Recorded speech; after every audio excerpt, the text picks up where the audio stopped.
welcome to the Twilight Pone, the internet's third most popular Twilight Zone podcast. My name is John. I'm joined by my co-host Fred. Hello. How you doing this week, Fred? I'm good. How are you? I've been better, Fred. I've been better. we've You want to pull back the curtain for a minute? Yes. Well, we had a nice little date set up at 9 p.m. this Eastern Standard Time. When I picked up the old Skype phone, I heard a robot on the other end. We were having some technical difficulties that made John sound like a robot in a cave, and me just not record at all. So here we are, 40 minutes later, talking like normal, and things are sounding okay. All right, what's your stress level right now? Okay, I mean, out of a 10, I'm like a 6+. Okay. Well, you're not terrible, but I'm not happy. But let's go. You are the father of two small children, so I feel like 6+ is about normal. How since we last talked with our listeners, you've gotten a new job and I've gotten a new apartment. How's the new job going? Is everyone in the office listening to the cast now, or? It's been shocking. Everyone in the office, it's been very hectic because everyone's like, when's the new ep going to drop? Yeah. What's going on? So take all the time you need to read Martin Graham's book. How about you? How's the new apartment? It's good. I actually have my own little weird man room to do all my stupid stuff in. So that's where I'm currently live from my stupid stuff room. So thankfully, after we finish the run of the podcast, you finally have a studio. Yes, exactly. I apologize to the listeners. It is weird to be in a Brooklyn apartment with more than 2 rooms, though. It feels a little dirty. I kind of feel it's like Versailles or something. I feel a little shameful about having this much space. But yeah, it's nice. It's real nice. Before we get going, I want to touch on a couple quick little milestones. I want to congratulate our co-Twilight Zone podcaster Tom Elliott of the Twilight Zone podcast on reaching 100 episodes. So congrats to Tom. Yeah.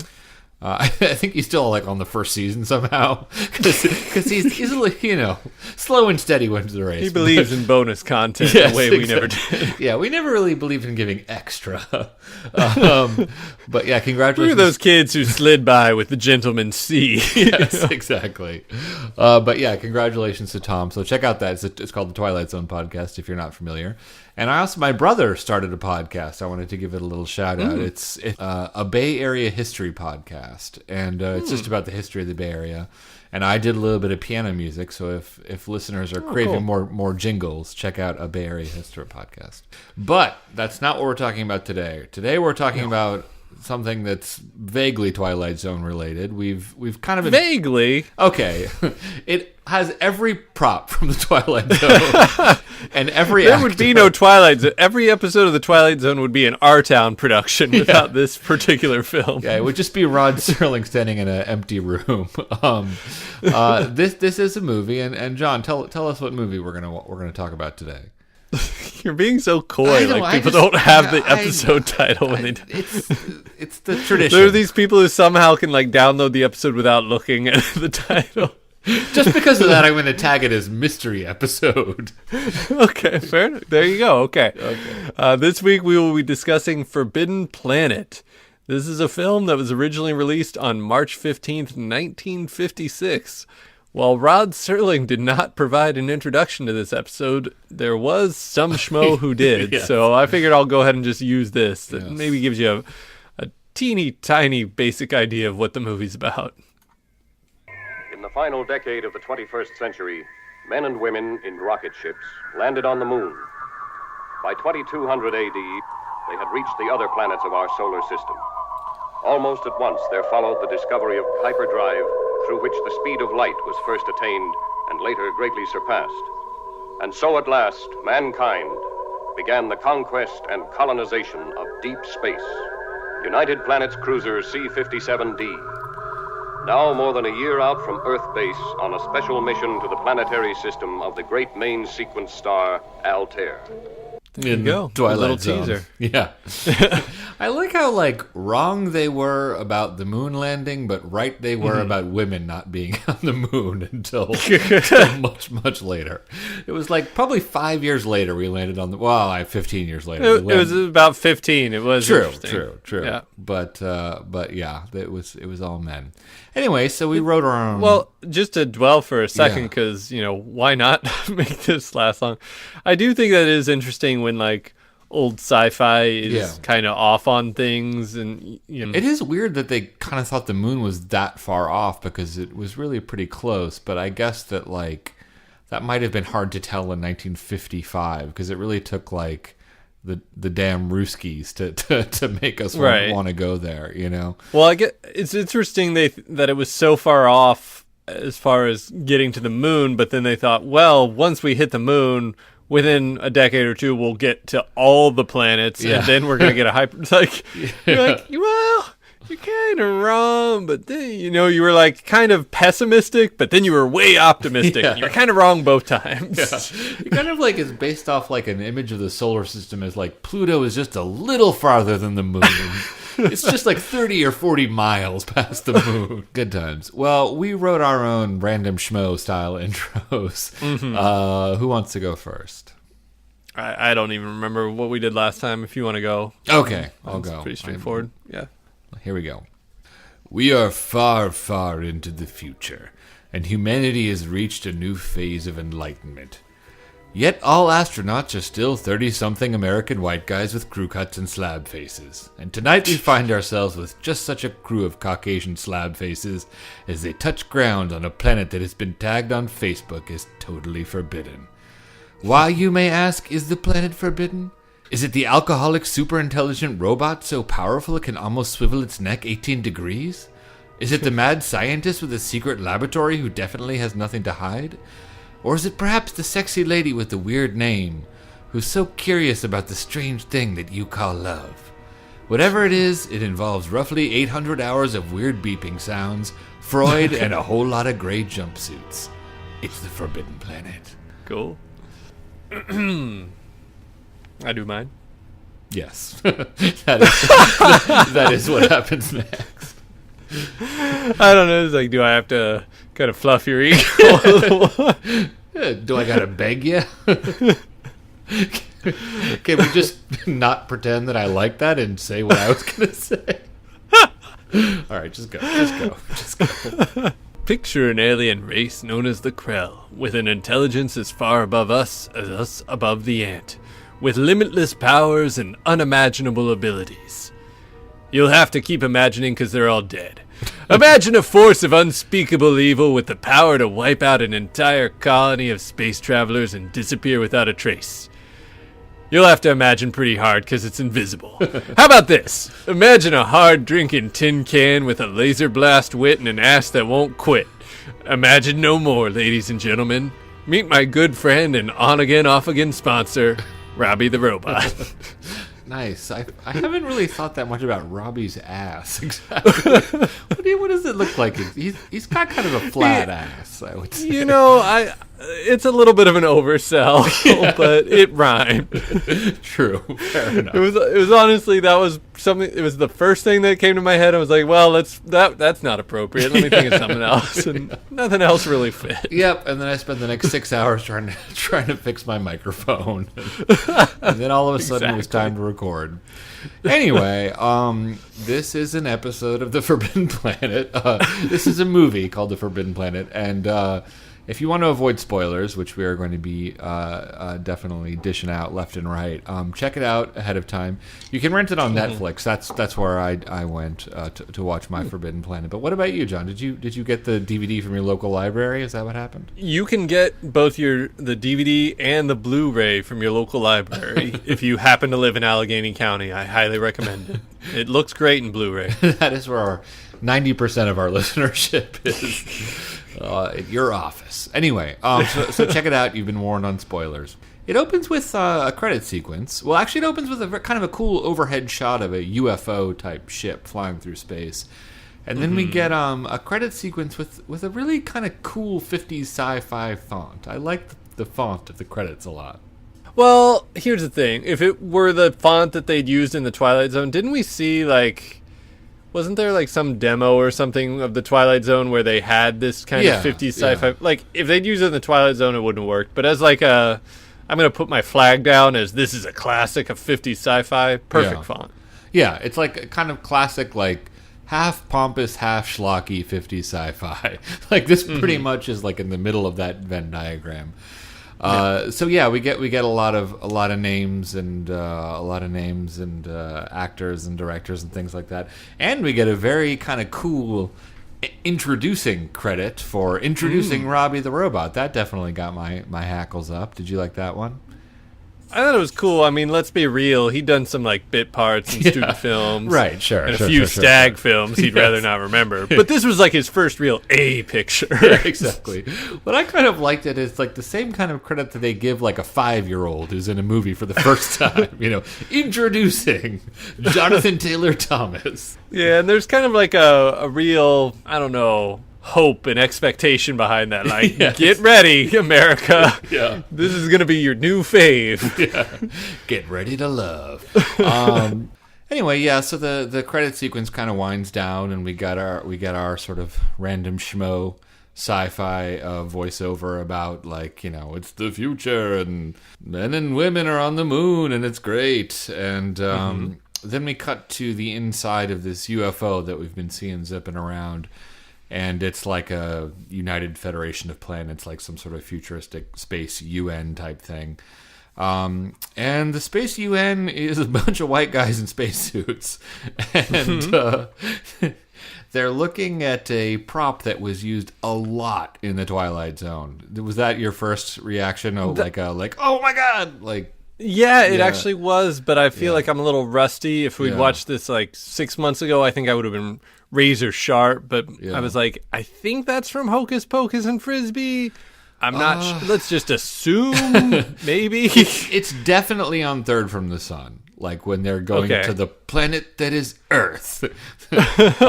They're using that thing. It's a big transparent globe, and a bunch of spacemen are standing around it, looking at it. And it definitely was used in the Twilight Zone like every other episode, pretty much. And not only that, but they're wearing the uniforms from On Thursday. Just like picturing 100 yards over the rim. Yeah, like exactly. It's now one for something. It's just like a coffee table or something. But yeah, but they're also wearing. Did you notice the uniforms from On Thursday We Leave for Home? Well, I did notice that because they look like the Miami Heat uniforms still. Like, I mean, they're very distinctive to me. Yes, they've got a hat that I think is supposed to look like a comet or a meteor, but it looks like a basketball going through a hoop. Yeah, while on fire. I mean, it's a pretty cool logo. Yeah. Anyway, so they're making some navigational adjustments, and the captain of this vessel is weirdly played by Leslie Nielsen, a non-comedic Leslie Nielsen. And well, at the time, sure. Weird. I mean, that was kind of what made Leslie Nielsen a unique choice when he was in, Airplane is kind of what set him on this interesting late stage career trajectory. He was known as kind of like just a B-movie straight-laced guy. Yeah. So here we get him in his original setting. Yeah.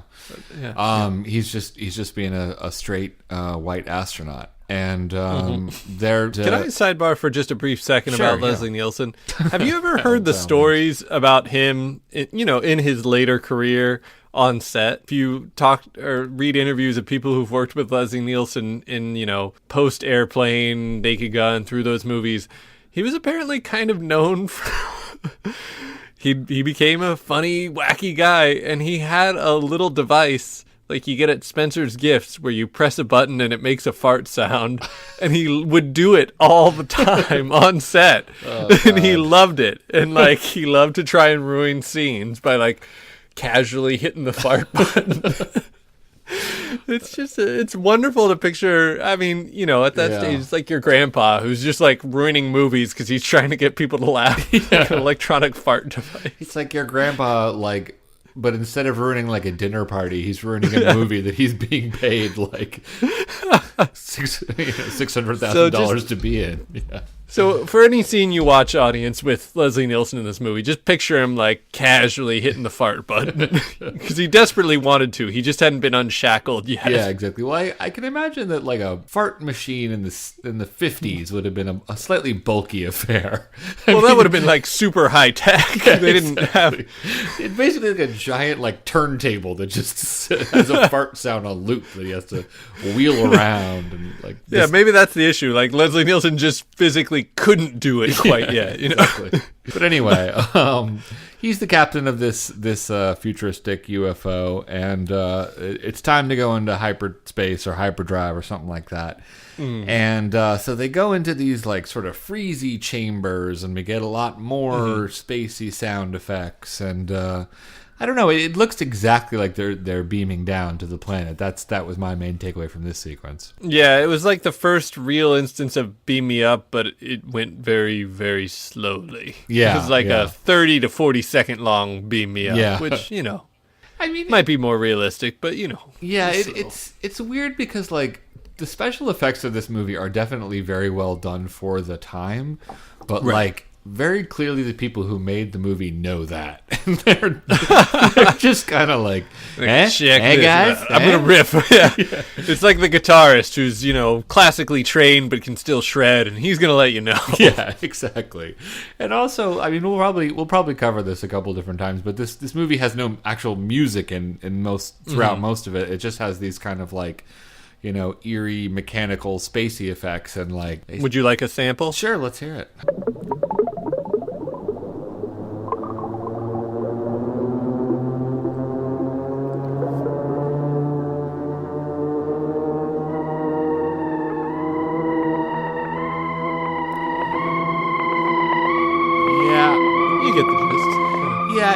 I was watching it on my computer with my headphones on, and I kept finding myself turning down the volume, just like tick, tick, tick, tick, tick. Yeah, and then when the actors speak, I had to like turn it all the way back up to hear what they were saying. I don't know. Yeah, I was curious how you'd react, because I mean, I don't know.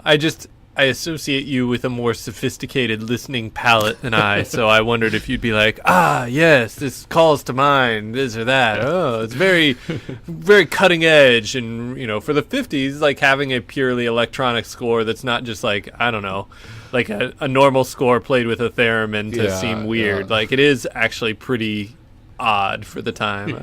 It's like one of those things like, I don't know, intellectually it's pretty cool, but it's not actually something you want to put on the old turntable. Yeah. You don't want to take off the Fart Machine album and put on this. Yeah, whereas you're just sitting there going like, man, if only they'd used Ozma B-sides, this would be so much better. I found it annoying. It's interesting in theory, but it's definitely quite grating to hear that. We'll kind of circle back on those weird sound effects. But anyway, so they come out of their hyperdrive, and they've arrived at planet Altair 4, which is a sort of Earth-type planet. And they're trying to find the survivors of a crash on this planet who landed there years before. At this point, it's funny because you got a big wide shot, and there's about like 8 or 9 guys in the shot, and man, do they all look alike. Like it's not just that they're all white, it's like they're all cousins.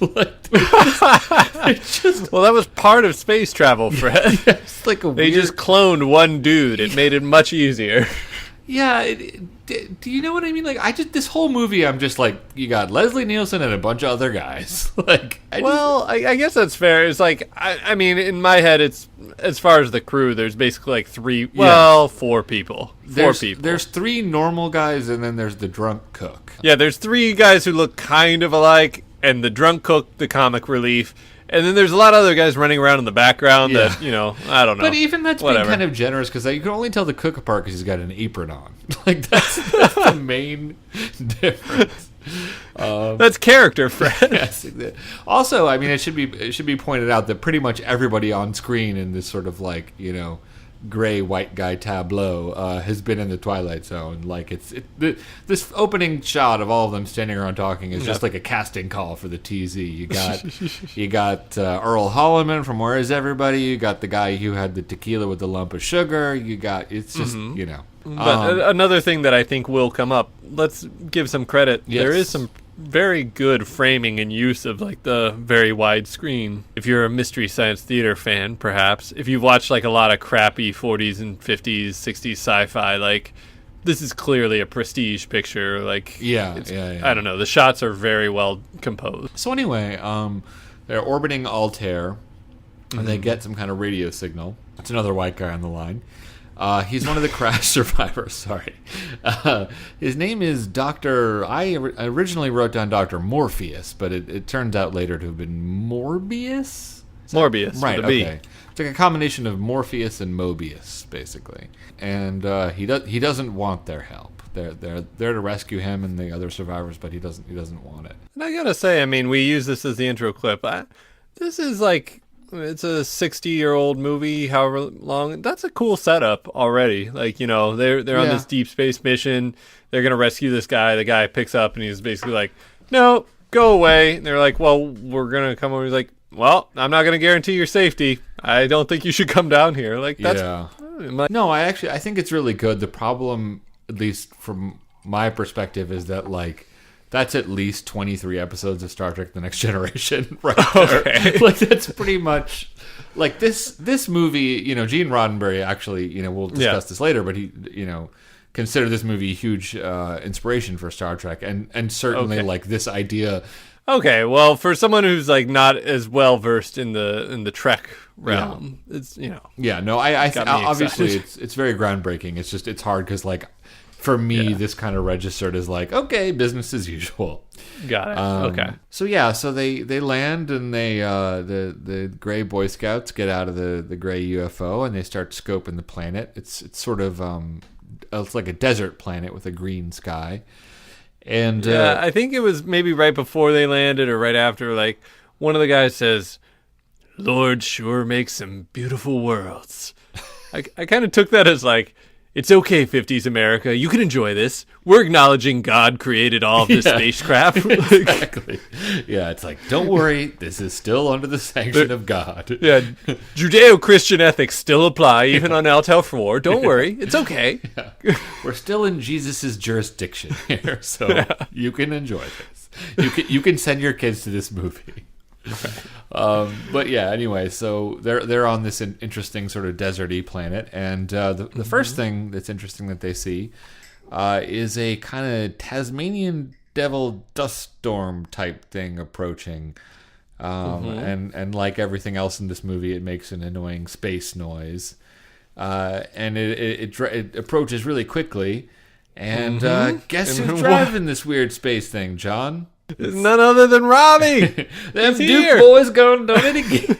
Robby cruising up in the future gold car from Rip Van Winkle. Yeah, indeed. It's kind of funny because, like, the point is that it's supposed to be driven really fast, but it kind of looks like it's driven kind of erratically.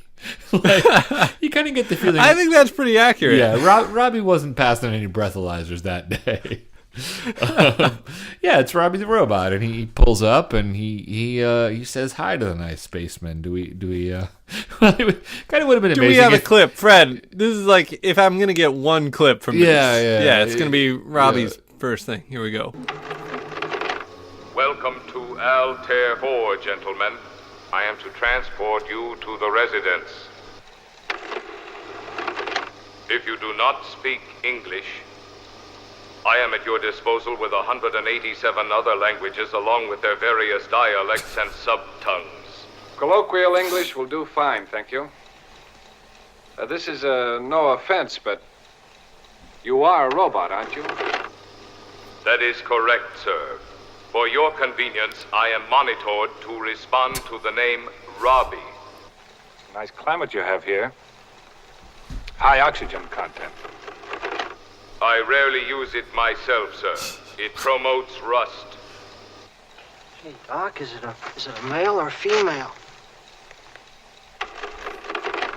In my case, sir, the question is totally without meaning. Man, There's a lot in that first exchange. He's just nailing it left and right. Yeah, very progressive attitude towards gender identity there from Robby. There is a lot there. I mean, first of all, I was kind of surprised when he stepped off the space car that he didn't immediately start touching his nose and doing the alphabet backwards. But it's a fun little clip. I like how the guy kind of sets Robby up for a joke right there with the.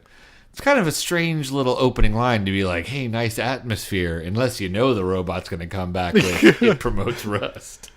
Hey, man, he's just like, he's got zingers. He's like got info. He's obviously very socially progressive with his ideas on fluid gender identity. Yes. I mean, he's got the whole package right out the gate. Robby's a woke bot is what he is. But so he's tasked with taking them back to the residence, and the gray spaceman. It's got a real like Hugh Hefner vibe to it. Exactly. The grotto. We're gonna meet him at the grotto. Exactly. But the spacemen let him drive, which is the first mistake. Poor decision. Yeah, that's touching down is iffy. Letting Robby drive, clearly a bad choice. And this is kind of where we get kind of like the introduction, I guess, of our three main characters, just by virtue of the fact that they're isolated from the herd, so we can kind of like more closely identify their markings. But you've got the captain, who's Leslie Nielsen. Then you've got, stop me if I'm wrong, you've got a doctor, right? Doc? Well, you've got a person who is referred to as Doc. So maybe Doc is actually a doctor. Okay. I don't know. Doc Ostro, a.k.a. Doc Ock. Okay.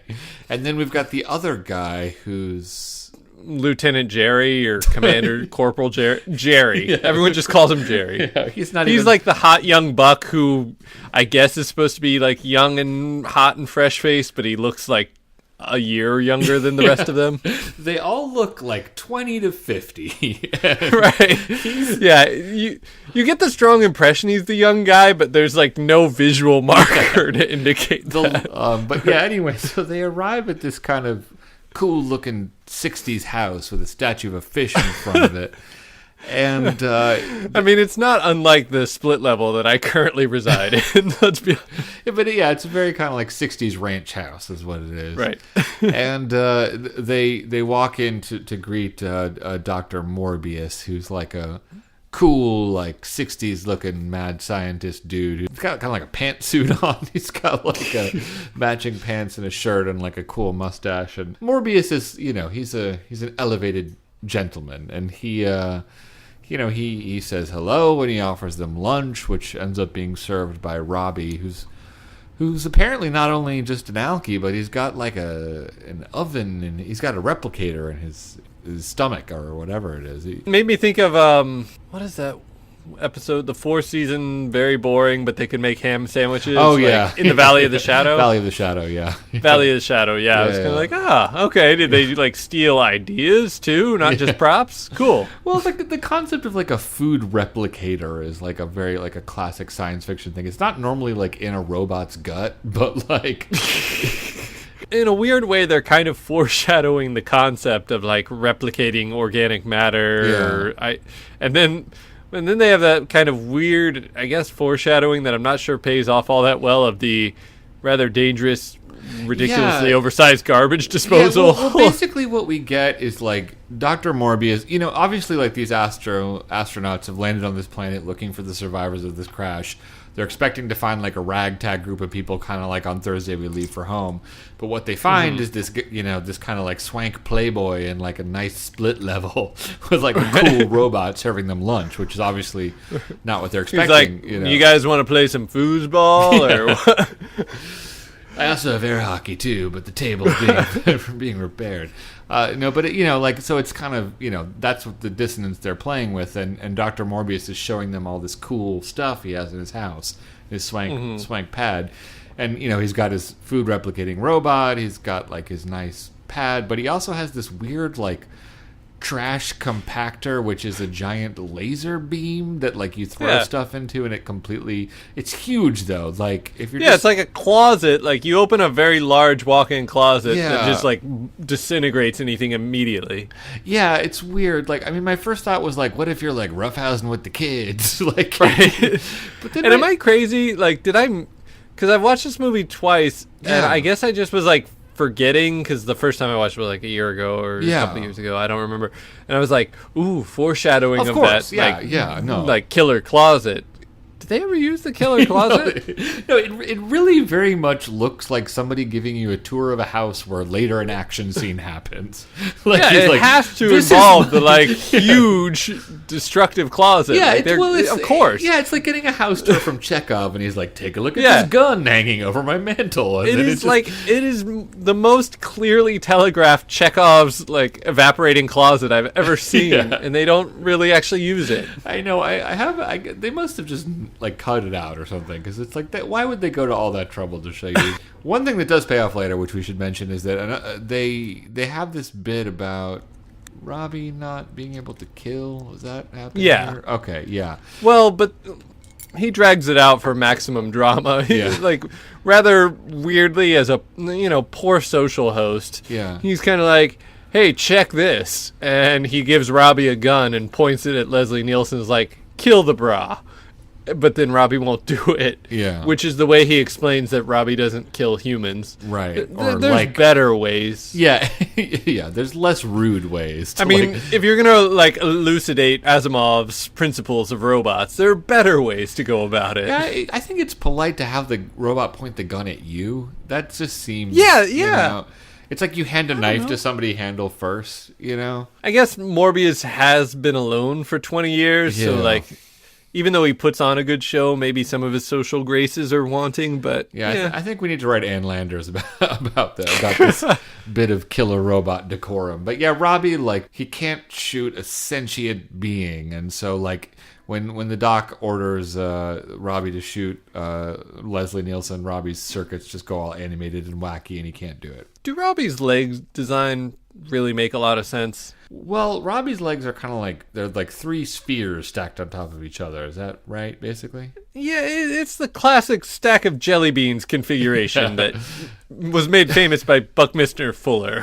You mean like it would be cool if they were like lean, mean robot legs, basically? He toddles for the intimidating beast he's supposed to be. And, on the picture or on the poster, they've got a pretty awesome shot of Robby, even though it's not really in the movie, but he's kind of straddling the world, and like his legs can't spread that far, and they're kind of embarrassing little bubbles, Yeah, I know what you mean. I think hey, I mean, it's not like I'm the perfect representation of the physical form myself, so maybe glass houses. If Robby was like modeled after you, it would just be like a weird like ostrich robot with two skinny little legs that collapse. Increasingly poor posture as he tries to hold up his unbelievably tall frame. Yeah, okay, fair enough. Yeah, what's Robby's hairline look like? Sorry. Sorry. Late night. Let's move along. Anyway, we move along, and the next Altarian creature that is introduced to us is Mobius's young daughter, Altair, aka Ring a yes, ding, ring a very ding. much. It's kind of, this planet, which has thus far produced the surprise of a weird robot and a suave-looking dude in a pantsuit, now produces the surprise of Anne Francis in a miniskirt, looking very va-va-voom. And this is, of course, Anne Francis of Marcia and the Gold Thimble and the After Hours fame, and also Jess Bell fame as well. Mm-hmm. And she's quite ready to party. She just kind of comes down and starts talking about how handsome these slab faces are, and it gets pretty creepy, like right away. Like there's just it just starts to feel like an American Pie movie or something like that. Like the astronauts are just like, hey, mind if we hit on your daughter? And Dr. Morbius is like, go right ahead, gentlemen. It's I know it was the 50s, but even so, this just seems a little creepy. This is kind of a side point, but do you find it weird that Dr. Mobius named his daughter after the planet that they're on? Yeah, the planet they're stranded on and that his wife died on, Yeah. as we learn quickly. It's just a little bit Yeah, weird. no, not my first choice. I don't know. Like, I would not name my daughter, like Marza if I was stranded Yeah, on like, Mars. I don't know. If like, I moved to Phoenix and everyone that... Like, say my company got transferred to Phoenix and I Yeah. moved with my team and everyone immediately dies, but my wife lives for, like, a month later, but then she dies of some weird disease, but, like, a kid's born. I'm not like... I'm going to name her Phoenix, though, so I never forget. Like, I don't know. It's not my choice. Well, But- Dr. Mobius is a bit of an odd duck. Anyway, Yeah. So, so Phoenix, so Anne Francis has some kind of like weird little whistly thingy which she shows off to the Astro Men. So she blows on it, and a couple of deer come out of nowhere, and this house is sort of confusing. It's kind of like an indoor-outdoor house. There's like a main... It's kind of like the house. You kind of picture like the house from Boogie Nights that Burt Reynolds lives in. Yeah. I mean, that's kind of like that, you know. Yeah, like some deer sort of run out of nowhere and come play with her, and then a tiger comes out of nowhere. Mainly, I was just confused by why no one gives AF about the fact that this tiger just comes out of nowhere.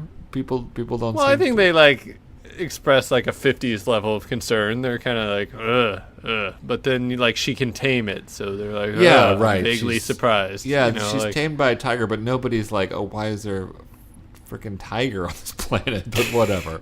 That just goes by. they'll eventually muster up enough interest to figure out what's going on, but not today. Yeah, exactly. And so all of this is very confusing and weird and interesting and icky and creepy and oddly sexual. And Captain Adams, Leslie Nielsen, needs to sort of check in with home base about what to do. And Dr. Morbius is very, his general vibe is like, leave me alone. I got this whole stranded on an alien planet thing figured out. And so he doesn't want to have to go back to Earth. He doesn't want his studies, whatever they are, to be interrupted. So he offers to send Robby over to help get a signal back to base more quickly. So we get back to the I spaceship. think also, Yeah. before they leave, I think in this scene is when Morbius kind of lays out what killed everyone, right?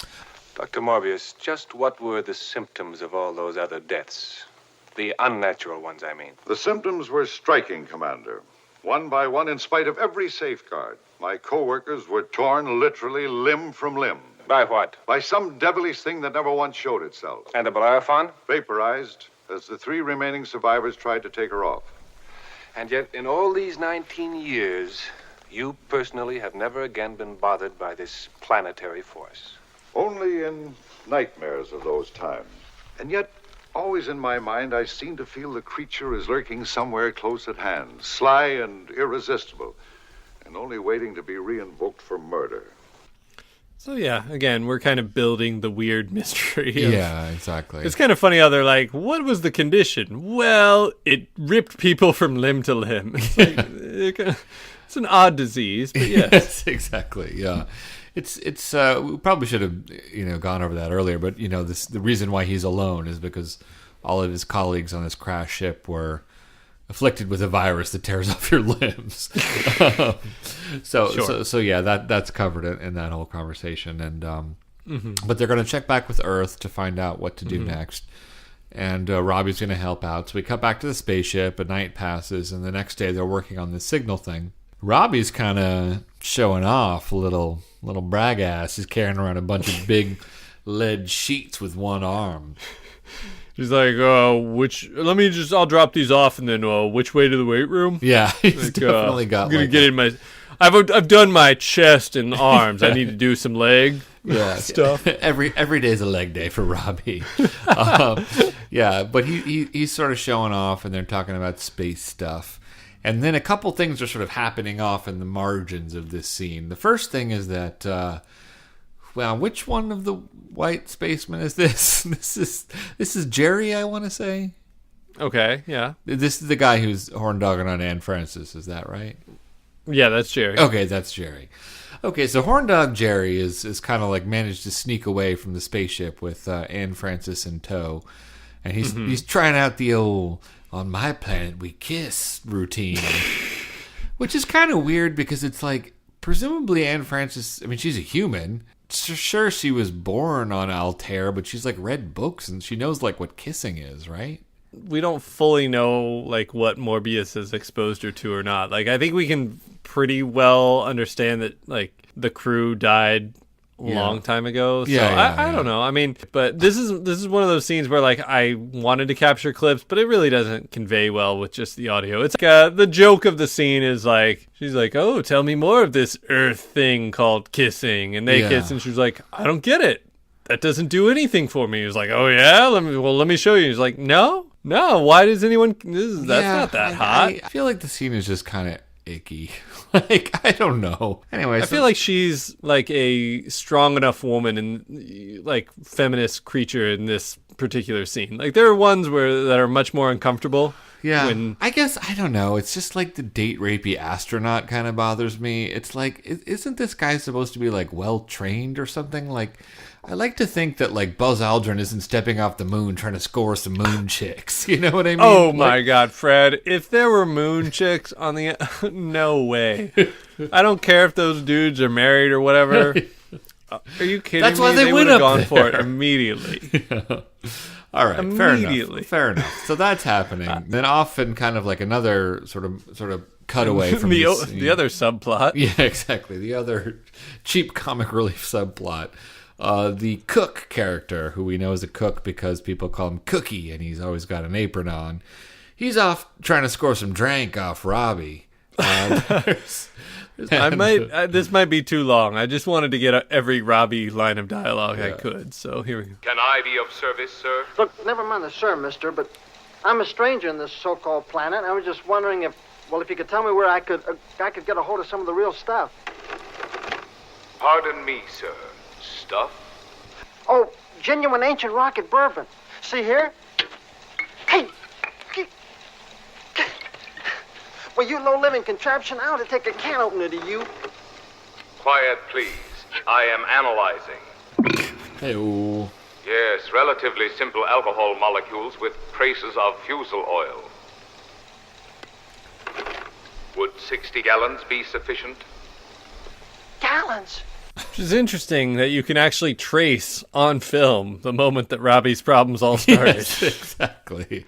He demanded, he was like, let's do the scene for real. Yeah, exactly. It was a terrible, terrible choice. Yeah, they were going to use just like water with food coloring in it, but... He was method. He'd trained with Stella Adler and that whole crew, and bad decision. Before this, he was a Boy Scout, and a week later, he was hitting the town with Lee Marvin.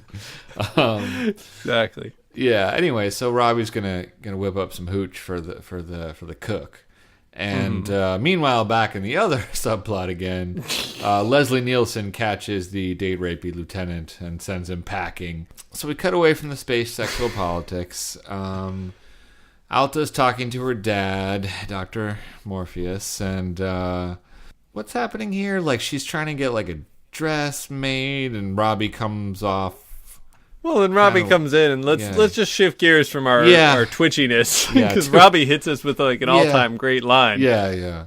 Where have you been? I've beamed and beamed. Sorry, miss. I was giving myself an oil job. Whoa! Robby. It unraveled quickly, folks. Yeah. I guess there's just 3 of them on this planet, you know. Decorum goes out the window, but that's a little TMI. Anyway, so Alta asks Robby for like a new dress to wear because the captain was like, "You're tantalizing my men," and so she asked for this new dress is gonna cover her up completely, and it's like gonna have a lot of diamonds, and that's very impressive and interesting and science fiction-y. Do you kind of get the feeling like in this scene that Robby's sort of like the kind of like the best friend who secretly has a crush on his human master type of character? Ooh, maybe. I was kind of thinking like he John was like Hughes. the best friend. Oh, maybe. Yeah, like That's a Ducky good or something. Yeah, that's a good take. I was thinking he was like more like the classic rom-com best friend of like, girl, Yeah. I don't know if you should change yourself like that. Yeah. Like the real person who loves you, he doesn't need that fancy dress. But yeah, I think either way, he's definitely clearly the best friend of this relationship, in this triangle that's developing. Girl. Anyway, so next up we're back at the ship. It's night, and we're getting kind of a cool shot. It's a perspective shot. So it's like, from the perspective of this weird invisible force that Dr. Morbius keeps talking about. And it sneaks on board to the tune of more space noises. And the next morning everyone wakes up and everyone's like, oh, what went on? They send the doctor to, or just the captain and the doctor. The horn dog lieutenant gets left behind. They go off to visit Morbius again, and we get some sort of wacky, non-ASPCA approved physical comedy here when Robbie's washing some dishes and a monkey creeps out and tries to steal some fruit, and Robbie blasts his ass. Like, did you find this to be a weird little scene? I don't know. I mean, that might have been like an outtake or something they just went with. Yeah. So Robbie shoots a monkey with a laser, and then we get another tasteful little scene of Leslie Nielsen sort of walking in on Anne Francis skinny dipping, and he really just gets right to peeping. Like there's no attempt at like, oh, I'm sorry, ma'am. He's just like, it like cartoon wolf tongue comes out. Come on.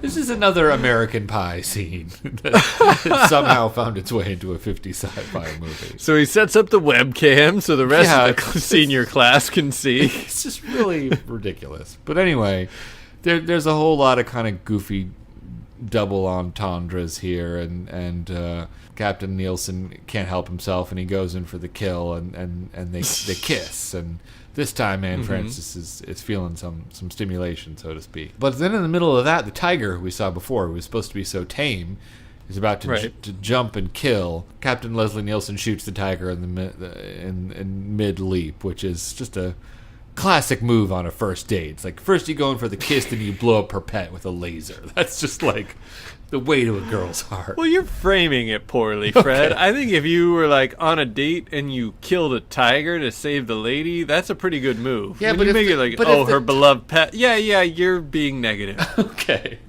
It's like if you go over to a girl's apartment and you start making out, and then her dog is like a little bit aggressive, and you shoot it, and you're like, "I saved your life, honey." Like Fred, that. you're not. Again, we're not communicating. Okay. Right? Then the doctor and the captain decide to leave Anne Francis and the dead tiger to themselves, and they start snooping around, and they find a pretty cool looking swinging 60s bachelor lab. Like it's a very cool lab, like where you definitely could do some light entertaining.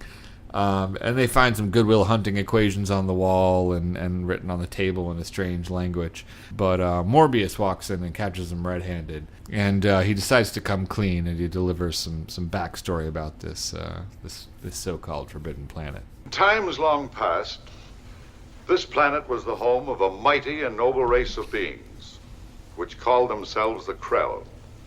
Ethically, as well as technologically, they were 1,000,000 years ahead of humankind. They had conquered even their baser selves.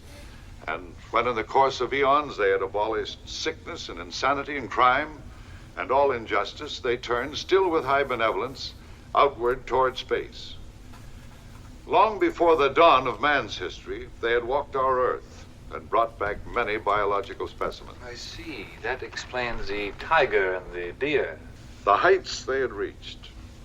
But then, seemingly on the threshold of some supreme accomplishment, which was to have crowned their entire history, this all but divine race perished in a single night. In the 2,000 centuries since that unexplained catastrophe, even their cloud-piercing towers of glass and porcelain and adamantine steel have crumbled back into the soil of Altair 4, and nothing, absolutely nothing, remains above ground. He's been so secretive up until this point, and they're like, well, you're in my lab now, so I might as well tell you everything. So he explains that the Krell were just this super cool race of people, and he's not going to stop there. He's going to show Doc and the captain his Well, you know that classic writing tip, show don't Krell. Yeah, John, you're really killing it. That wasn't even in my notes. I felt great. Just came to me. So yeah, he's gonna show them his like cool collection of Krell nostalgia. It's got one of the finest collections of Krell memorabilia. Did you like this little bit where he's like, when we walk over to my little to the Krell lab, we're gonna listen to this Krell music. Did you catch that? Yeah, man, he was just setting a whole Krell atmosphere. Yeah. It was great. He's like, you haven't heard this Krell music till you've heard it on Krell vinyl. Let's pop it on. It's got a much warmer sound. Yeah, it's 80-gram Krell vinyl. Ironically enough, the Krell music sounds exactly like every other stupid space noise. What do they call that when like the music playing in a scene? Oh yeah, is... Diogenes or I know what you're talking about. Yeah, let's pretend it's Diogenes. Yeah, I forget exactly. sure. That might be it. Like diegetic, I want to say. Diegetic, that's actually right. Right. Maybe like the score we've been hearing, we've just been hearing score, but this is kind of like this is the first time the characters are really hearing what's playing. Yeah, which is totally. kind of a cool concept, if you would. To the tune of these sweet Krell tunes, they wander through this sort of Krell cave. And apparently they had a bunch of great inventions as well as this cool-ass lab, which makes the spaceship look like a piece of crap. And, I mean, it's best exemplified by their amazing Krell door technology. Yes, exactly. Their doors are triangles. They really do harp on the and they're fact really, really thick. I mean, Yeah. it's very important for him to point out how strong Krell steel is. Yeah. It's Krell built Krell steel. tough. Yeah, exactly. Krell lab is so great, and the Krell are the best ever. And apparently, Dr. Mobius, or Morbius, whatever his name is, explains that he just stole all of his knowledge from the Krell. Like, he didn't build Robby like he said he did, or make all this cool 60s swinging bachelor pad stuff. He just ripped it off the Krell. And then he shows them kind of like a Krell carnival game. Yes. Was that If your you look thought on this as Wikipedia, well? Yeah. this is technically called a high striker, apparently, according to Wikipedia. Yes, it is a classic Carney game. Yeah.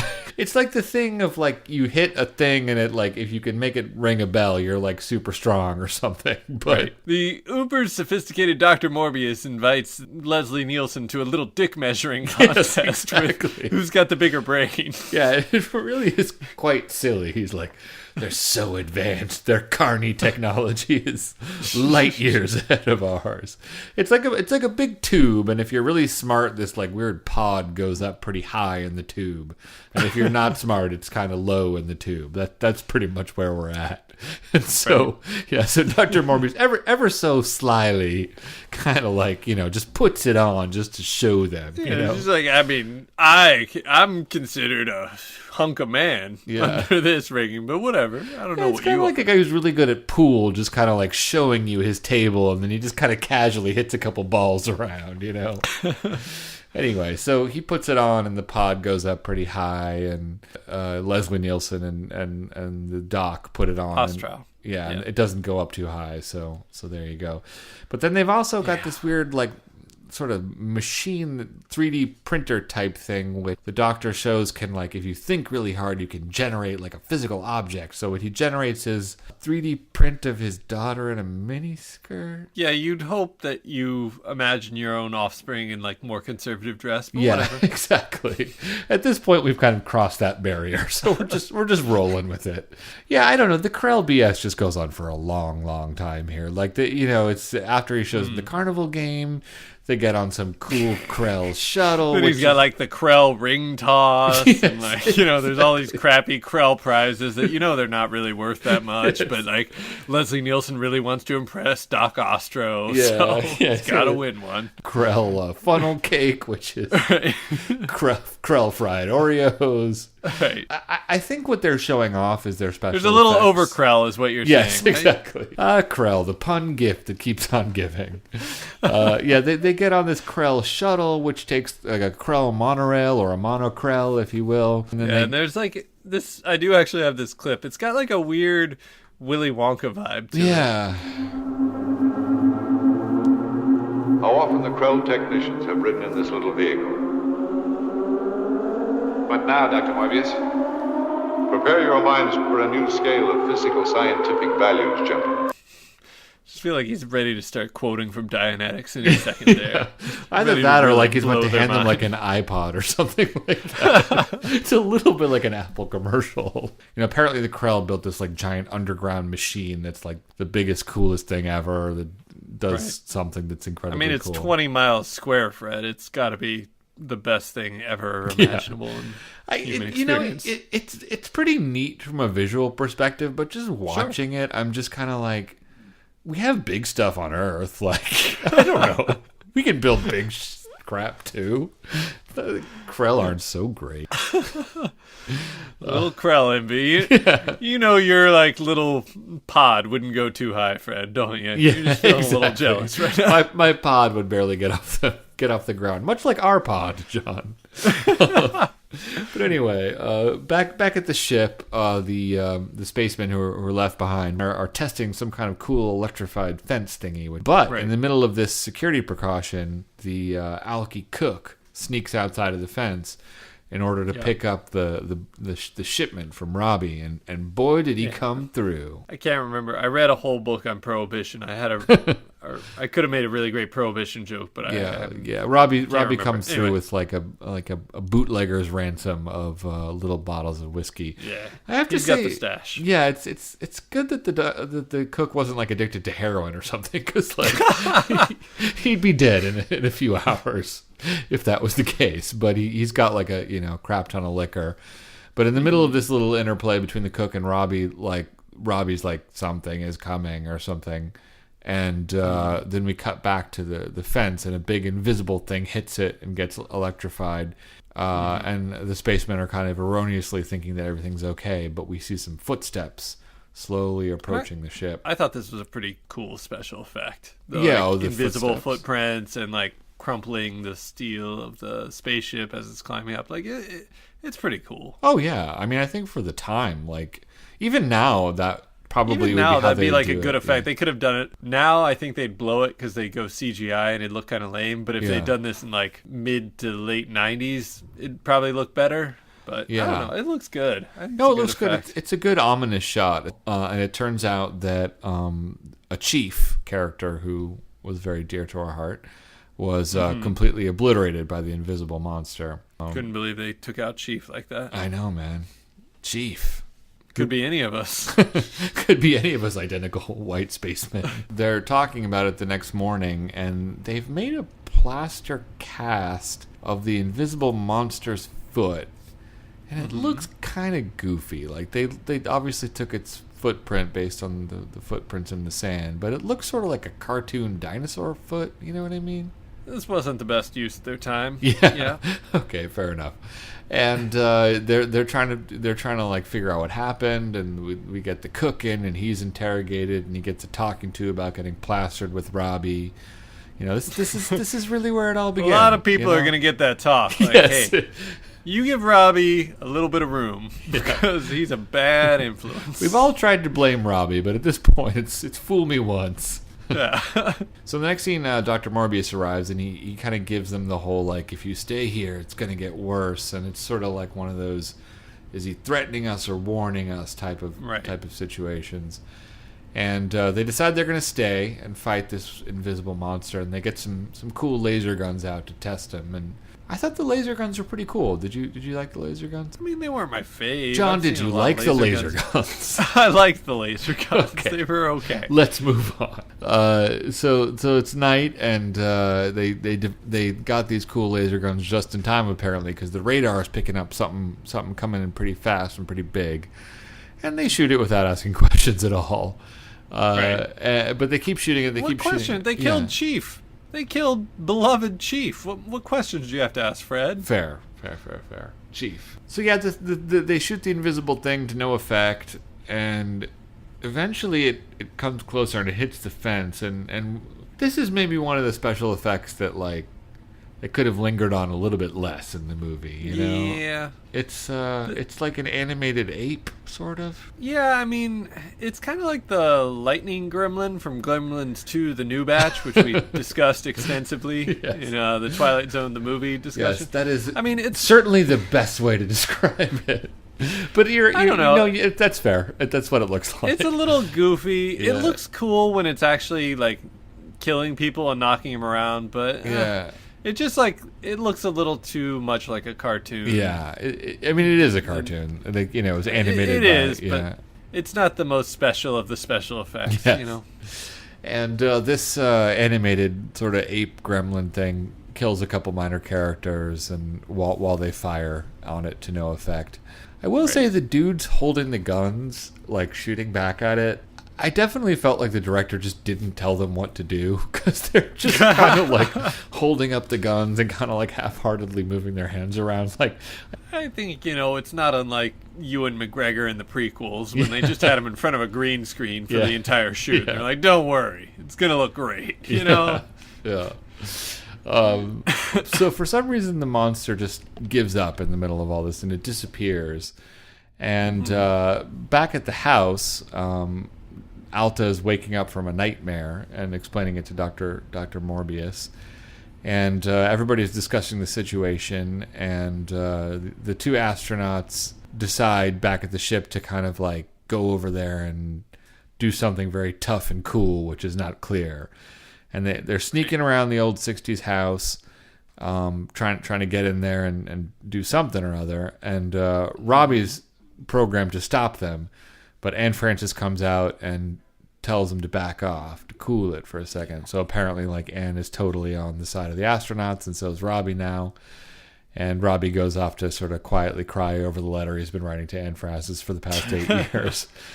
And just does whatever she says. Yeah, Real cool. exactly. Sure. Okay. I'll be in the friend zone if you need me. Yeah. So yeah, back in the lab, the captain is sort of smooching with Anne Francis at this sort of critical point in the plot, and sure, makes sense. Doc is off to get a brain boost in the Krell Carnival game, but apparently it knocked him cold, and Robby drags his body back in. And, which is kind of funny when you think about it, because the iconic poster of this movie is Robby holding a beautiful blonde woman, but the only person he actually carries is Doc Ostro. I know. Yeah. Wouldn't have really sold as many tickets. Yes, exactly. With just a little hint of nipples showing. Yeah, so the doctor or Doc is explaining, one of the things about this cool Krell Carney machine is that, like, if you use it enough, it boosts your brain power. So the doctor got a brain power boost. He's got like a vague explanation for what's going on. Do we have a clip here or no? He just drops a couple references to the id, but he's vague enough that the audience, I don't think, fully understands what's going on yet. Maybe it was glossed over, but Morbius explains, like, when you use the big brain machine, like, it's like doing a double session on the delts. Like, it could kill you if you go too hard, too fast. Yeah, so, exactly. So Doc he's taking a big hit, and he's just going to have to, he's going to have to take a break for like a week and just slam protein shakes. He's in a bad way. Exactly. And so Doc sort of passes out, and Morbius comes back in. And they have a long conversation about what happened with the Krell and all that, and it's pretty wacky. It's like the big, super giant, big machine that they were just walking around in for the past half hour of this movie. Apparently, it made, like, the Krell were able to use it to create things out of thin air and make the world as they wanted. But it also like accessed but Krell's id. Right, so Leslie kind of figures this out before Morbius, which is a little far-fetched, but yeah, he explains exactly what's happening with the plot. Your mind was artificially enlarged. Consciously, it still lacked the power to operate the great machine, but your subconscious had been made strong enough. I won't hear you. You got to listen. 20 years ago, when your comrades voted to return to Earth, you sent your secret id out to murder them. Quite realizing it, of course, except maybe in your dreams. What man can remember his own dream? At least when our ship was approaching from space, you remembered enough to warn us off. But then, when you thought we were threatening your little egomaniac empire, your subconscious sent its id monster out again. More deaths, Morbius. More murder.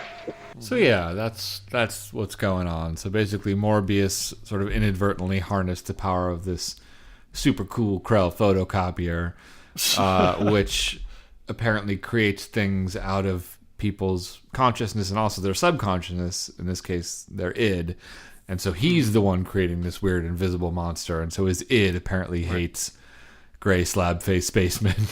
And this monster has basically been acting kind of on the subconscious desires of Dr. Morbius, but Morbius isn't having any of it, and so he tries to kind of like shut off the monster's coming fast towards the house, and so he turns on this like perimeter defense system, but it's no good. The monster breaks through it, and then he tells Robby to kill the monster, but Robby does that thing of like, I cannot kill a sentient beast, blah blah blah blah blah, right? And so they start running back into the lab, and they shut the door, which is made of real Krell steel. And made in Krell America. Yeah, exactly. So yeah, Dr. Morbius is having his kind of like come to Jesus moment and realizing that the evil monster is really coming from him, and it's just about the breaking point of this Krell steel door. And so he does something. He's kind of like, I give up, and flips a lot of switches, and at this point the monster disappears, and then we kind of cut away from this scene. There's a very hard Morbius cut. kind of dies, Yeah. kind of, whatever. Yeah, this is just a bit of like a trivia in advance, but they wanted to make the movie kind of like, they tested the movie in front of audiences, and they thought they were going to have to do a lot with it, but the audiences really liked it, so they just kind of released it with a cut where there's really not supposed to be one.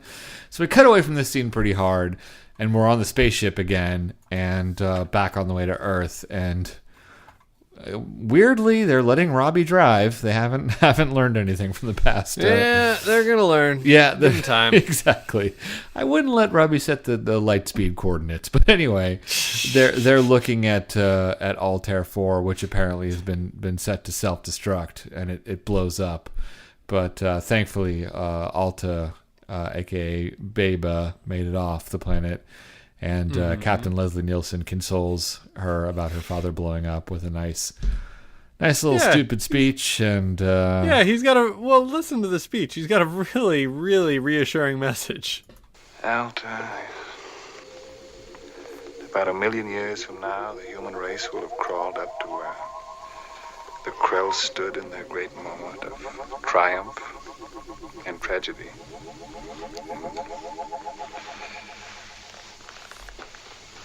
Your father's name will shine again, like a beacon in the galaxy. It's true, it will remind us that we are, after all, not God. Don't worry, honey. Your dad will shine as a beacon of horrible failure for all eternity. Exactly. Like, what? Yeah, it's weird. That's not reassuring. She's like, the tone of what you're saying is reassuring to me. Yeah. The substance, like, not everyone's so going to much. remember your dad was a big dumbass for, like, ever. Don't worry. It's like your dad is the one guy who drove his truck off that cliff. Nobody's going to drive their truck off that cliff anymore, honey. And they owe it all to your stupid dad.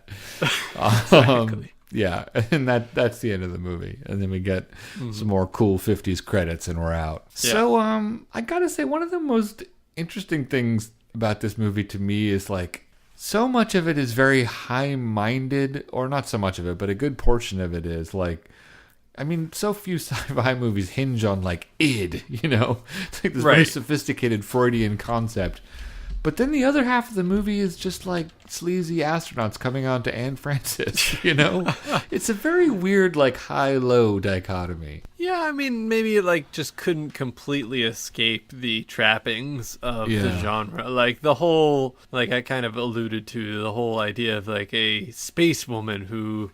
Ooh, tell me more about your ways of love. Like, you know, that's just like such a classic trope. And you've got easily digestible for the 50s sexual politics wrapped up in a story that's, I guess, at least trying to move past the basic parameters of at least filmed sci-fi at this time. I mean, I think at this time you had a lot of very interesting written sci-fi happening, but people weren't really willing to put the money in to make movies of it. Yeah. So. And that's something that's interesting thing about it is that this movie obviously was quite expensive. And it is interesting because it's like you could easily imagine this movie being made for no money and it being a really cheap OB movie. But they spent a lot of money on it, and it looks beautiful, and like the special effects are really well done. I don't know where I was going with that, but it's interesting. Well, interesting to think about how well it would be remembered if it had been made on a much lower budget. Yeah.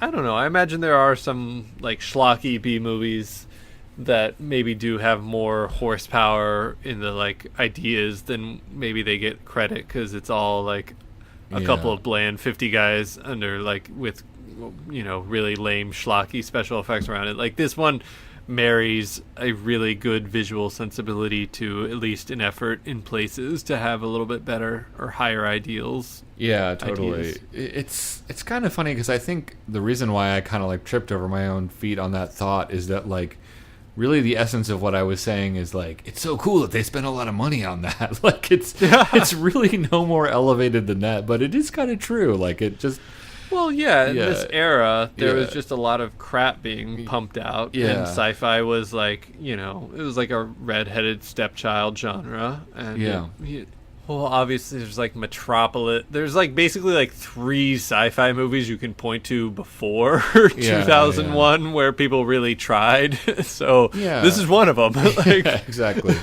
I basically feel like this movie's fatal flaw is that it's got a really interesting psychological idea, or interesting enough, but like, especially on the astronaut side, there's just no character. Like you could just, like those people are just totally interchangeable, except for the drunk cook. You know what I mean?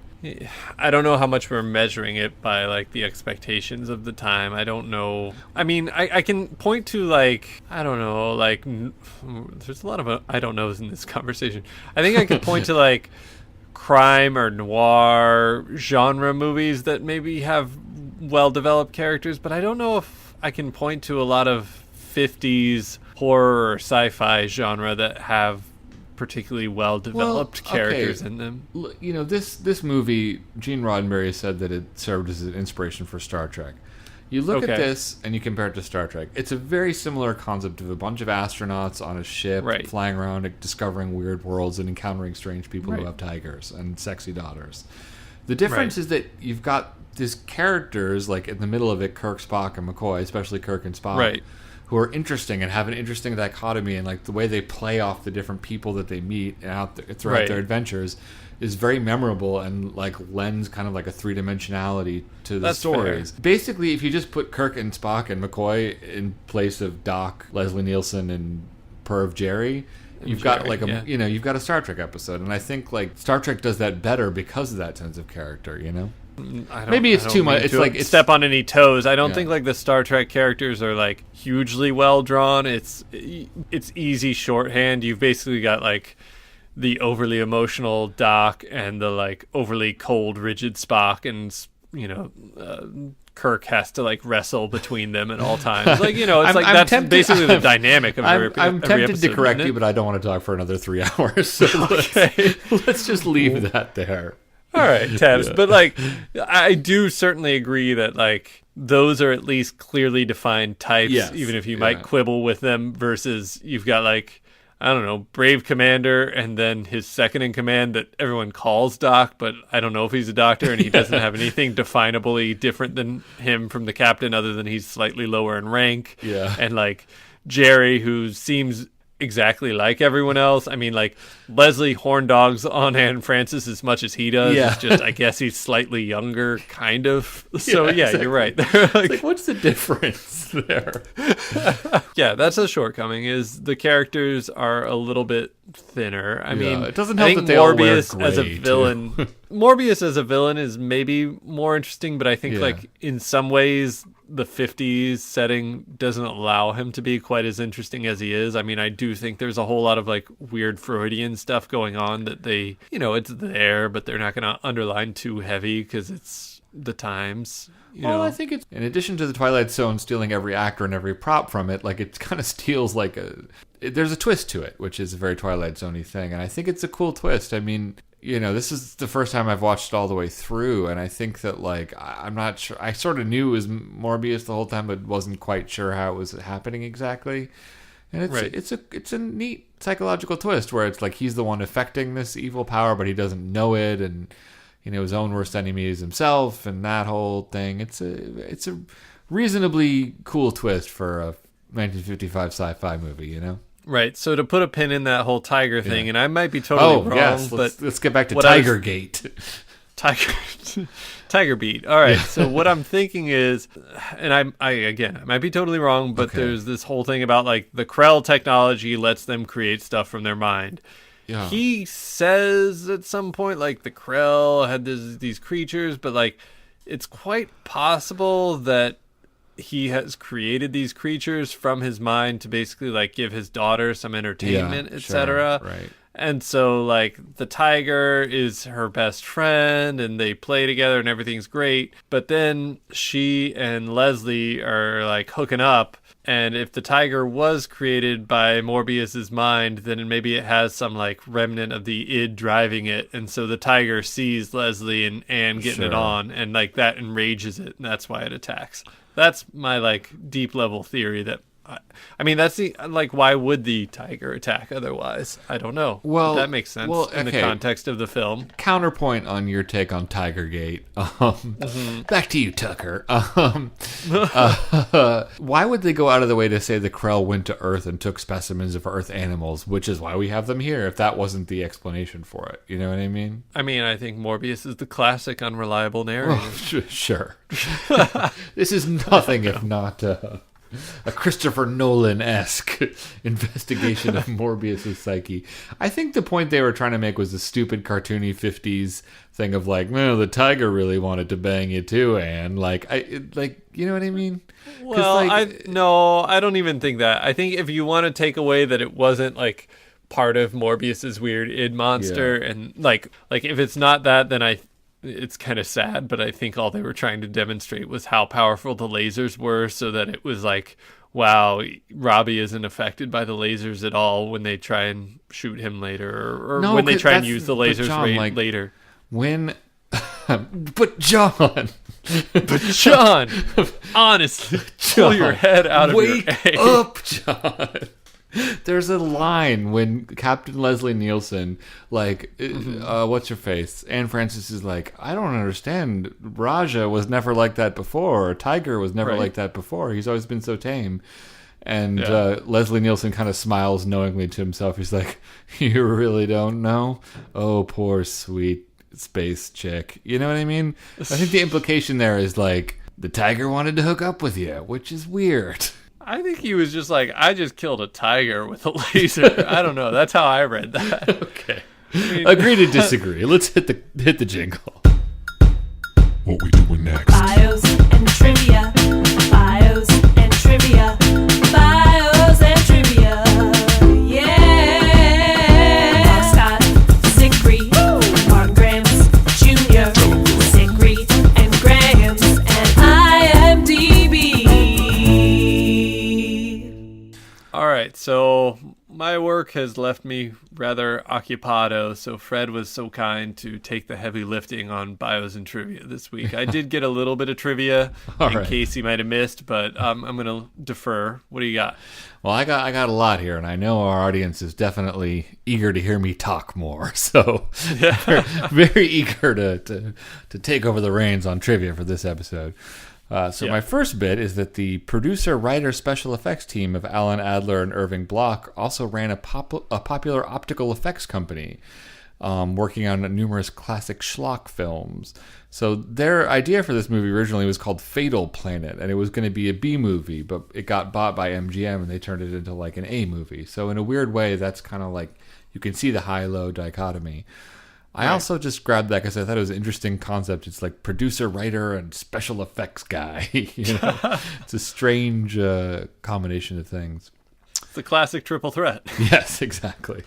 He acts, he produces. Anyway, So apparently there was a scene cut from the movie where the cook complained about the scarcity of women on the planet to Robby, and he brought a female chimpanzee to the cook. Classic. Lots of laughs. Yeah.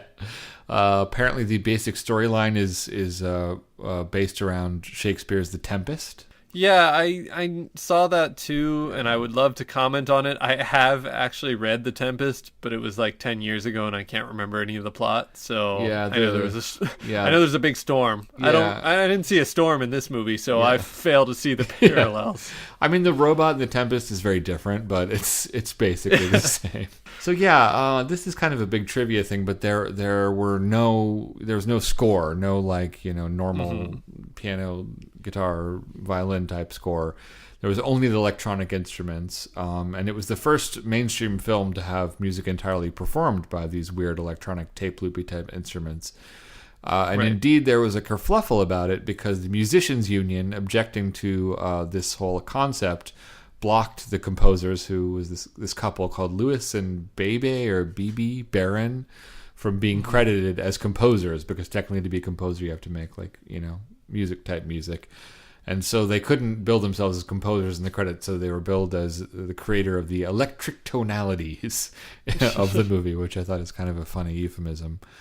Where do you come down on that? Again, I mean, I just think of you as having a broader musical, understanding than I do. What do you think about that? Do you think they should have been able to be credited for score? Yes, I do. I think it's at the time it was probably an overly conservative musicians union that was thinking in 5 years every movie will have weird beeping noises, you know what I mean? Or, well, I think they probably were more concerned producers are going to get cheap and just hit these buttons and call that a score and be done with it, and our union will get crushed. But yeah, which ironically is true now, but I think jumping on this as a target was a little bit weird. I think I mean it is a score to some degree. I think the fact that it's not a traditional one doesn't really matter. I don't think it's good. I don't like it. I think it's incredibly annoying, but I think it's interesting, and I do think it's a score. So yeah, we already talked about this, but Star Trek creator Gene Roddenberry said that this film was a major inspiration for Star Trek. You can very much tell that. The movie was filmed on the same stage as The Wizard of Oz. That's kind of cool. Mm-hmm. We've covered this obviously, but the spaceship, the UFO that they used, the prop was used in 7 episodes of The Twilight Zone. Do you want to hazard a guess as to what those 7 are? I've got a list here. I think it might even be more than 7. 1, maybe 2, IMDb 3, let me down 4, here. 5, 6, 7. I've got 8 on my list. Okay, well, let's compare. I've got Third from the Sun. Check. Monsters on Maple Street. Check. Invaders. Check. To Serve Man. Check. The Hocus Pocus and Frisbee. Check-a-rooney. Death Ship. Check. On Thursday We Leave for Home. Checkerson. And my list says The Fear as well. I don't know if that's accurate, but apparently there were 3 different miniatures. Apparently 3 different miniatures of the ship were used, and this one list I found claimed that it can also be seen in The Fear. I believe it. Apparently the miniskirt worn by Anne Francis was the first to be worn in a Hollywood movie and resulted in the film being banned in Spain until 1967. Que mala suerte. I'll leave that there. Guess how did you find the trivia of how much Robby cost to build? It was like $150,000 or so. It was $125 grand, which in today's money. Oh crap! Inflation. Calculation. This is $1,119,499 in today's money, which is pretty crazy. That would be a lot for a single effect. Yeah. for a single bot. Man, Fred, sidebar. I was attending a CLE this past week. That's if you're an attorney, you have to take, educational credits to keep up your degree, etc. And they were talking about a case that was 100 years old, and it was a crime of the century. Some rich guy, murder. Well, rich people killing each other, whatever. And the person to really hammer home how rich the person was, he kept throwing out and the person earned this much money at that time, which would be this in today's money. And he bought this house, which cost this. He did it 7 times, and I wanted to hit him with the jingle. I knew you would have loved it. Yeah, that was my dad, John. This sounds like quite the fun continuing education class. Oh man, it was very exciting. Every time it was like blew my mind even further. Yeah, he did actually throw out the Delmonicos, which we covered in our show. Oh wow, that's funny. Yeah, he was like, yes, it was $1.50 to eat a Delmonicos, which would be. It was like, yeah, I know. Yeah. I host a Twilight Zone podcast, sir. Don't waste my time. So according to various sources, when the crew members are firing on the sort of animated monster, it sort of mimics the MGM lion, like as an inside joke. That's kind of interesting. I can see that. Yeah. Forbidden Planet was apparently the first movie to be set entirely on another planet, which is kind of cool and interesting. First one on a Forbidden Planet too. Hey, neat. Apparently after, this movie was quite the success, one of the screenwriters, Cyril Hume, was rehired to work on like a movie that just based around Robby, because obviously they spent so much money. Right. So Robby was apparently brought to our world through a time warp and reanimated by the bratty son of a scientist involved with a government supercomputer that seeks to control the planet via satellite. The result was The Invisible Boy. And listeners, if you want to purchase the Blu-ray copy of Forbidden Planet, it includes The Invisible Boy in its entirety as a special feature. Did you watch it? I watched the trailer for it. I did not have time to watch the entire feature. And the Blu-ray also includes an episode of the, I believe, 50s television series version of The Thin Man featuring Robby, which I really do hope to watch before I have to return the Blu-ray, because that sounds ridiculous.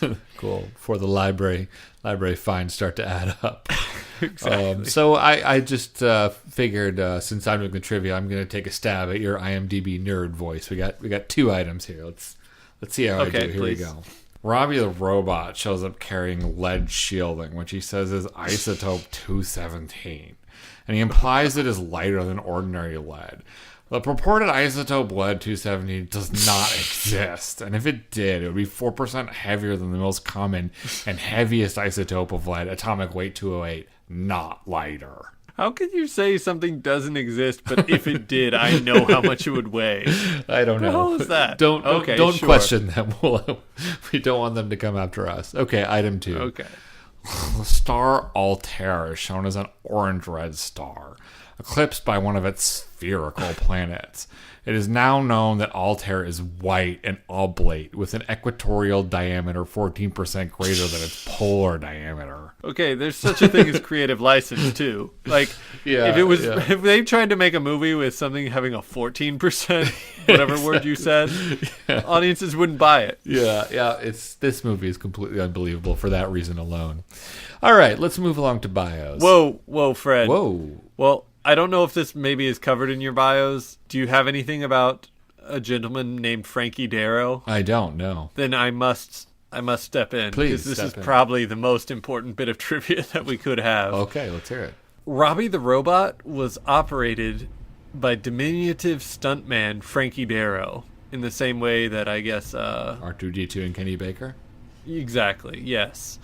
Apparently, Mr. Darrow was fired after almost falling over in the expensive suit following a 5-martini lunch.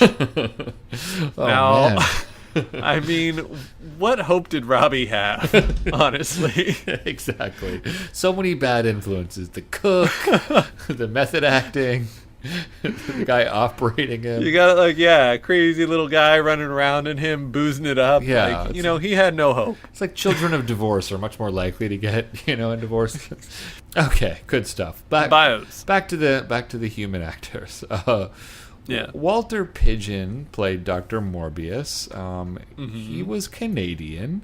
He had an interesting career in silent films and on Broadway, but he never really had a big breakthrough, aside from the fact that he was nominated for a Best Actor Oscar for his performance in a movie called Mrs. Miniver, which I'd never heard of. I've seen that as part of my try and see every movie that's been nominated for an Oscar ever. How is it? I don't remember his performance in it's like a boring. I think it's like a post-war drama, if I remember. Yeah, it's nothing special. I mean, sorry for For all the people who worked so hard who are now dead, I don't know. It didn't do anything for me. Anyway, that made him and Ryan Gosling the only two Canadians to be nominated for a Best Actor Oscar.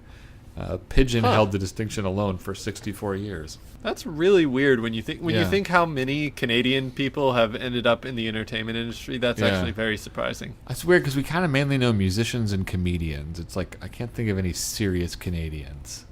That's fair. It's not a very serious country.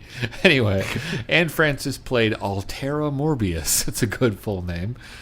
We discussed her work, of course, way back on the After Hours, where she played a woman interested in a gold thimble, who's definitely 100% human. And she also played Jess Bell in Jess Bell. Leslie Nielsen played Commander Adams. He had a very what? Oh, nice. Throwing a fart. It took me a second. I like that explanation. Fart. But Forbidden Planet was actually his film debut, and he has like 245 credits, and his final one was for a 2011 video called Stonerville. But I think he kind of like I love Leslie Nielsen. Oh, me too. I love the work he did, but he went from like this very, very straight, bland thing to he found this new niche and rebirth as like the goofy guy, and then he very quickly became the guy who could not say no to being the goofy guy. Exactly. And so he had like a great late stage career, and then the latest stage is kind of like, Leslie, are you sure? Yeah, do you have to be in that Snoop Dogg video? Right. America's great uncle in a Hawaiian shirt, basically. Right. It is funny to look at his career, though, because he was a TV actor for a long time, especially in the 70s. It wasn't until Airplane that he actually did anything remotely comedic. And don't know if Police Story Police Squad. Right. Whenever he met up with the Abrams and Zuckers, I forget exactly which came first, but probably Airplane. Yeah, it's just if you look at his 70s career, he's in like every 70s television show. He's in Hawaii Five-0, Columbo, Kojak, like he's in everything. And apparently he was also like, there's this little bit of trivia or lore that he was the first person to sort of call up the Star Trek production offices saying how much like he loved the show. So he's like known as like quote unquote the first Trekkie. Which is kind of ironic, of course, because the series was inspired so much by Forbidden Planet. Warren Stevens played Doc, who may or may not be a doctor. He was the guy who wanted the tequila with a lump of sugar on Dead Man's Shoes. He was also in an episode of 80s TZ. We don't normally do this, but the composers of the weird electronic tape music were sort of interesting. How would you say B-E-B-E is a name? Is it Bebe, BB, or Babe? Or Babe? I mean, if it was a man, I would think BB. Yeah. But if it was a woman, I'd maybe think possibly Babe, but I don't know. I don't know. It's B-E-B-E and Louis Barrow. They're just sort of a weird, interesting couple. They lived in New York in the 50s, and they made the first like tape loops, and they made the first electronic music for magnetic tape. It was a tape called Heavenly Menagerie. And they were like really involved in the avant-garde scene in the 50s and 60s. Like John Cage knew them, and he made some of his first tapes at their studio. So they're just involved with the like Carlos Williams, like the switched on box stuff. Did she? I don't know. Did they stay around? It's like the Clockwork Orange. You know how the score is all like classical, but by like with Moogs and stuff. Like I didn't read about that. They're just an interesting, weird couple with an interesting career. And apparently, like, the producer of the movie just saw them in some weird nightclub in New York and was like, hey, do my movie. Like, it was a very interesting, if not good, decision. You probably know better. Is it Moog or Moog? It's Moog. Okay. Do you not I used to think it was Moog, but people who I think know better corrected me and said it's supposed to be Moog. It seems like it should be Moog, but it's Moog. Okay. But no one's going to kick you out of Guitar Center for saying Moog. I think it's accepted at this point. Well, they'll kick you out of Guitar Center. Sure. Or not. They won't kick you out of Guitar Center, but, if you want to be, like, cool with the hip kids, you should know. And you should start a Twilight Zone podcast. Anyway. Exactly. Earl Holliman played the Cook or Cookie. He was in Where Is Everybody, the Twilight Zone pilot. James Best was uncredited as a crewman. He was Jeff Myrtlebank. And... we don't really need to say this, but Robby the Robot, of course, was in it. He, I guess, was voiced by somebody named Marvin Miller. I don't know what that means, because Robby played himself. He was designed by a guy named Robert Conchita, And he's been in over 25 roles, everything from the Addams Family to Mork and Mindy. And the robot's got range. Out of Hazelden. So that wraps it up for bios. Let's play that next jingle we like to play. Inevitable. MST3K. And because I haven't done enough talking, I found an MST3K connection. Well, it kind of goes hand in hand. Richard with bios. Anderson. Yes, with the bios. Yeah, he played beloved Chief Quinn, who met an early demise. He was in Kitten with a Whip, which is one of our favorite Twizone MST3K. There you go. All right, great. I did not get the IMDb rating. Well, wait, did you mention the writer-director? No. Written by Cyril Hume. I think you mentioned that, based on the story by Irving Block and Alan Adler, and it was directed by Fred M. Wilcox. He had, an okay career. This was honestly kind of, I think, the best remembered thing he ever did. I don't know exactly why I ended up clicking around. He directed a movie, kind of branched out and tried to do an independent or like make it outside of the studio system. He directed a movie called I Passed for White, which dealt with miscegenation in the 60s. It's only really notable because it was the first movie ever scored by John Williams. Oh, that's interesting. So, anyways. Yeah, well, it's my first time doing bios alone here, so you gotta cut me some slack for missing the director there. You bet. What's the IMDb rating? IMDb gives this episode of Forbidden Planet gets a 7.7. Cool. Well, compared to all the other Forbidden Planets on IMDb. I mean, I don't know. It's a weird movie because it's one of those movies that's like such a classic and such an important historical thing that it's hard to really rate. Like, I can't say I like really loved watching it, but it looks really cool. Like, it's a great looking movie. Yeah, I agree. And I think you, or at least I guess, I kind of have to just look at this in the context of 50s sci-fi schlock that was coming out by and large. And when you compare it to that, it's just so much better than all of the stuff. And it definitely beats the hell out of a bunch of guys in lab coats. Right. Not only is it in color, it's shot like, I don't think it's panorama, but it's like super widescreen. The shots are well composed. It's like, it's visually interesting virtually throughout.